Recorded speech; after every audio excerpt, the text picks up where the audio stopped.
Right, good afternoon, everybody. Thank you for coming here this afternoon to our press conference to report on the results of the mold testing that we had done. We came to you back in September with this litigation about the mold, and we held a press conference because the trial court was refusing to do certain testing. The trial court had indicated that the courthouse was safe, that it was a fine place for people to go work, that people could go into that building, whether you be employees, whether you be jurors, or whether you be litigants, that you could go in there and get justice in a safe manner. We fought. We fought with the trial court for the last 6 months to get testing done that the trial court not only refused to do, it neglected to do, despite knowing all of the illness that was going on in that building. We did the testing that the employees requested. We did the testing that the judges requested, that the community demanded, and the results are in. We pulled up the rugs. We went behind the walls. We got the answers, and it's unequivocal. That courthouse is littered with dangerous levels of toxic, cancer-causing mold, and it is not safe for the employees or members of the public to enter that building for any reason. We are hereby demanding again and requesting for the safety and health of the employees of that building and for members of the public and for the Western Mass community that that courthouse be closed immediately. And with that having been said, I'm going to turn it over to my co-counsel, Laura Mangini. Thank you again, everyone. We just wanted to briefly go over the results of our expert testing so that everyone is aware of what was found in that courthouse. Inspection and sampling took place on February 7th and February 8th of this past year. There was a number of testing that was done, included air sampling, vacuum sampling, and swab testing. These samples were then sent to EMSL laboratories for independent analysis. The analysis was done at the PCR DNA level, which the trial court has refused to do on its own, even though we've been begging since September for them to do so. The PCR DNA level is necessary to determine the specific species of any mold that is found in that building. As we have said since September, just knowing that there is mold in the courthouse is not enough. We needed to learn the species of mold found to determine whether or not that mold is dangerous.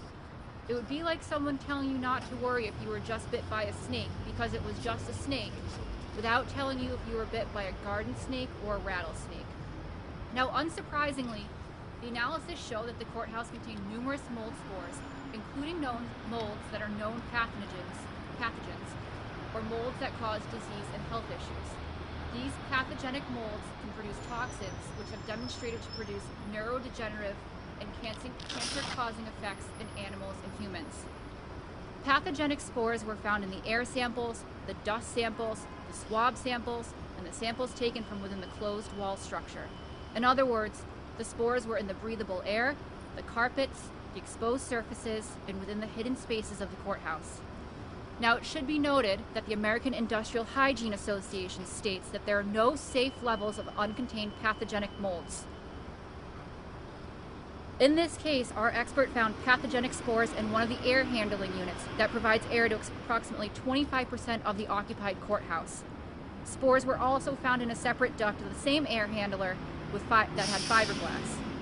According to the AIHA, this means that immediate steps must be taken to remediate the pathogenic spores found within the air handler and the duct unit.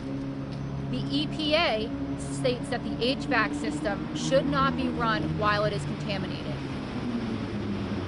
Our expert also looked at Judges Lobby 204A, the offices of Judge Coomer and Boyle. And unsurprisingly, there were dangerous pathogens found in that room as well. Studies have shown that the pathogens found in room 204A is one of the most dangerous species for humans in infected rooms, owing to the toxic and carcinogenic properties of that mold. An extremely high concentration of pathogenic spores were also found in dust samples in the lower level of the building, which indicates a widespread distribution of large numbers of pathogens. Therefore, prompt steps are necessary to contain and remediate the airborne and surface mold through the courthouse. We also did behind the wall testing, which again the trial court has refused to do, even though we've been begging for it since September. The behind the wall testing also showed significant numbers of known pathogens, indicating that mold growing conditions likely exist inside these hidden spaces behind the walls. Additional invasive investigation behind the walls is necessary to determine the extent of remediation, if at all possible, and if necessary. Now, dust samples that were collected throughout the building were also analyzed on the ERMI interpretation scale. These levels all came back except for 2 at a level 4, and we have these results. If you'd like them, email me after, I can send them to you. This means that there's a high level of moldiness found in all of the dust samples, and further investigation is required to determine the source of that mold. The spores from these dust samples can become airborne during normal activity and also during cleaning. Now finally, our expert also compared the outdoor air samples with the indoor air samples, as the trial court did in September, to determine whether or not the outdoor samples were actually similar to those found inside. He found that the indoor air samples show that there's a larger quantity of indoor air mold spores than outdoors, and more importantly, that the fungal species are significantly different than the fungal species found outside. In other words, there's more dangerous mold spores found inside the courthouse than you find in normal everyday outdoor air. An exponential increase of mold, including pathogenic mold, is occurring within the courthouse. The simple truth is that this courthouse needs to be closed now. The people of Western Massachusetts cannot wait another 2 years for the trial court to try to find a new building. We as a community should not be forced to choose between our health and justice. And at this time, I'd like to turn it over for any questioning that anyone might have. Is there any indication as to how long those conditions had existed? We don't know. We only know what we found as of February, but again, this was the first time that testing was ever done there. So I think it's safe to assume that that mold has been behind the walls for a while, and we know that back in the summer of 2021, there was visible mold all over the courthouse, and people have also been getting sick in that courthouse with neurodegenerative diseases and cancers for decades.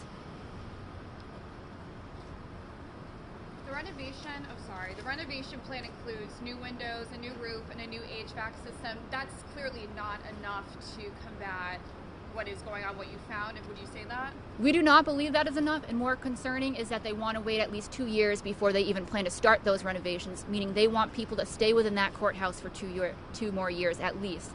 Additionally, they have not even decided if they're going to move people out of the courthouse when they do those renovations. We've been told that they're doing yet another study to determine whether or not they can somehow do those renovations safely with people still in the building. So the fear is that all that's going to do is kick up even more of this.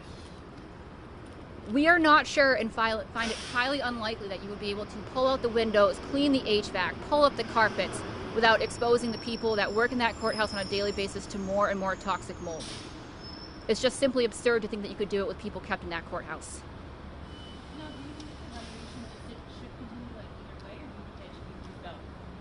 We are pushing for a new courthouse because we think Hampden County deserves a new courthouse. However, in the meantime, there are emergency interim measures that need to be taken to at least bring the courthouse to a level of safe occupancy so that people can work there.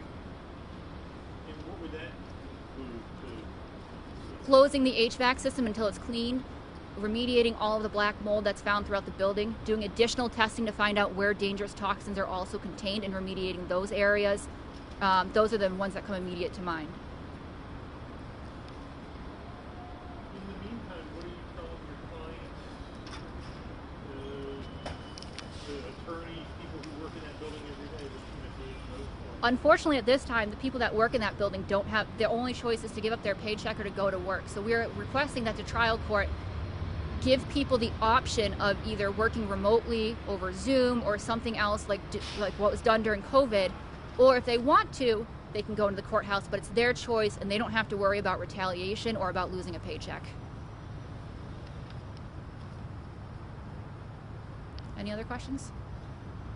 Cheryl, can you talk about how this is going to impact operations for your office? Sure. Hi, I'm Cheryl Cokie Rivera. I am the Register of Deeds. we, as soon as we saw the mold earlier, we walked out, obviously, with the district attorney. We still had some people in the building because we have some, in our plan department, the printer and some of the equipment we couldn't move because our space is very, very small. So obviously, since I received this report, I ordered everybody out, and we're going to make do. Everybody will work. Unfortunately, some of us are at Dwight Street and some of us are at Westfield.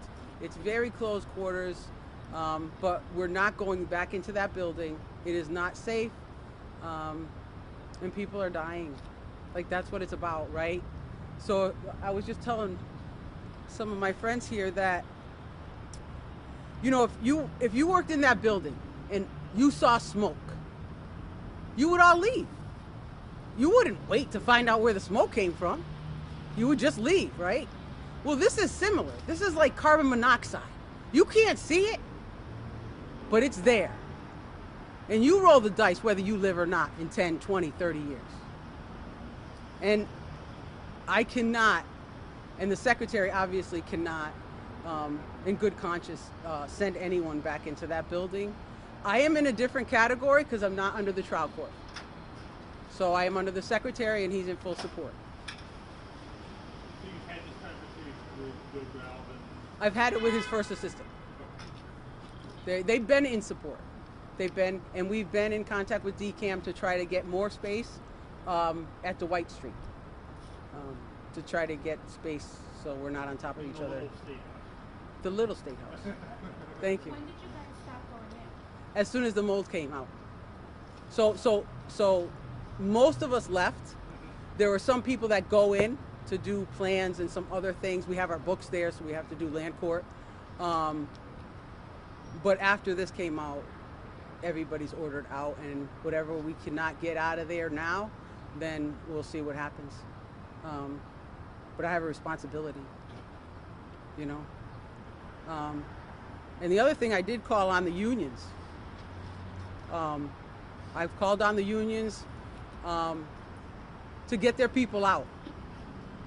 The state is in violation of their contract. They are working in hazardous conditions. Therefore, they can go, they can walk out. We need those unions to come, rally the troops, get your employees, and get them out of this building. So I call on the unions wherever they are, whether it's Boston, Western Mass. They need to get involved, and they need to protect their employees. That's why we have unions in the Commonwealth and in this country, to protect employees, especially when they're working in hazardous conditions. I'd like to introduce two of my colleagues, Rosemary Sacamani, the head of probate, and then Laura Gentile, the clerk of courts.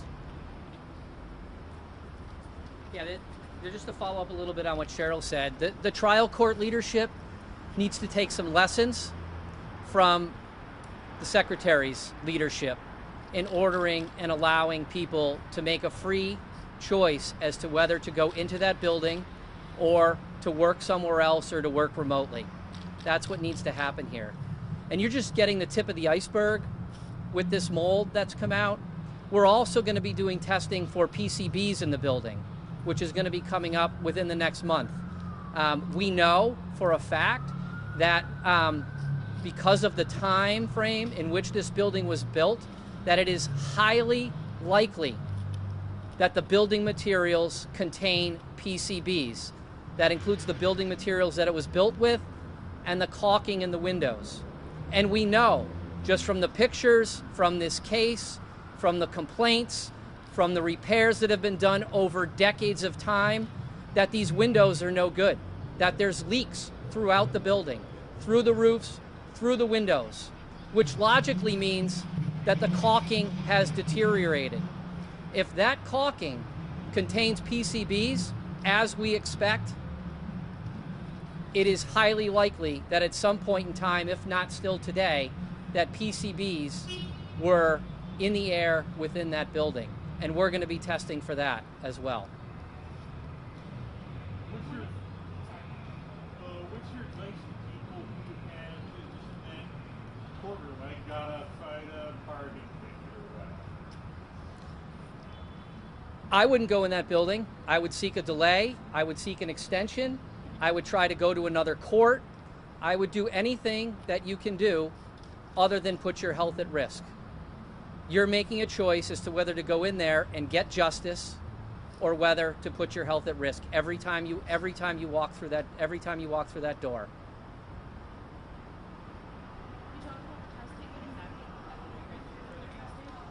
We're doing further testing with regard to PCBs, and we're likely to seek additional testing with regard to the mold now that we have evidence that there's bad mold within the building.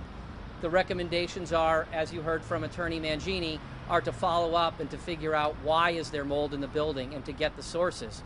But we know that mold comes from moisture, and just based on the DCAM report that you've all had a copy of, and the fact that there needs to be new windows, and there needs to be new rugs, and there needs to be new HVAC, all of those things suggest that there's so much moisture in that building on an ongoing basis that the mold is either, even getting rid of the mold, unless you fix where the mold is going to be coming in from, it's just going to keep coming back in. So you can fix it from the inside, but if you're not fixing what's coming in from the outside, you're just going to continue to get mold over a period of time. So from our perspective, the building is really just needs to be either torn down or completely replaced. The amount of money that they plan to put in this building to make minimal repairs, leaving aside functionality of the court issues, court operations, technology that really needs to be improved in the courtroom, you're looking at a number to get a modern day courthouse that's well in excess of what the cost to repair would be, in our opinion. Western Mass and Springfield deserve better.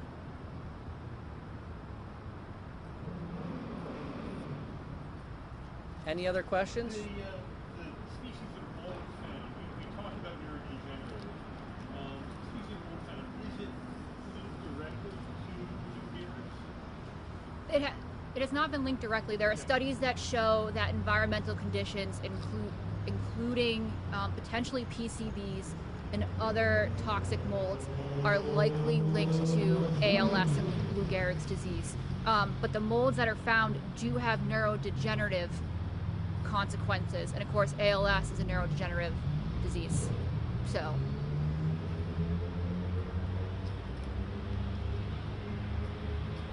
if there's no further questions, I'd like to thank everyone for coming out here and braving the weather for our press conference. Thank you, and we will keep you updated once the PCB testing comes out. We're still talking about an April court date? April 27th. April 27th. Correct. Where? The Supreme Judicial Court in Boston. You're welcome. Thank you.